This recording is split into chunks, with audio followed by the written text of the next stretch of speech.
छाछरे तालके जे ॻोठ जंजी खां आयल गोरारी औरत निजी अस्पताल जी इंतजामिया जी गफ़लत सबब खुलियल मैदान में ॿार खे जनम ॾिनो।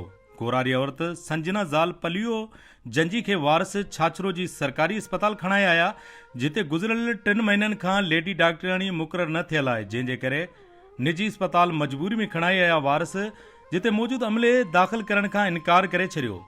वारसन टाइम न्यूज़ सां ॻाल्हाईंदे चयो त साईं डिलीवरी कलाक ॿ असीं गेट ते बीठा, गेट न खोले, पटे वालो असांखे विढ़ण लाइ तयारु थियो, ठेला ॾे असां कढियां त उहा का बचा ऐसे हेठी बनी ते इहे ते आया जड़ में तॾहिं थी डिलीवरी थी।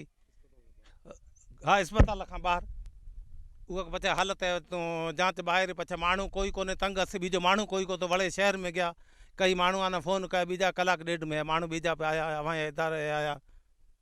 इहा ॿार थियो खून पियो हले, असां अंदरि गया बाबा इहा बि खणो अवे विढ़ण लाइ इत बि तयारु थिया, इहा बि खणे जो ऐसे खणे की जा किथे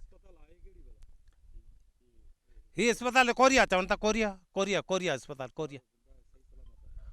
हाँ बारडो जिंदा है, बारडो जिंदा माई त गस में आहिनि, गस में खून जेको हले वियो गस में।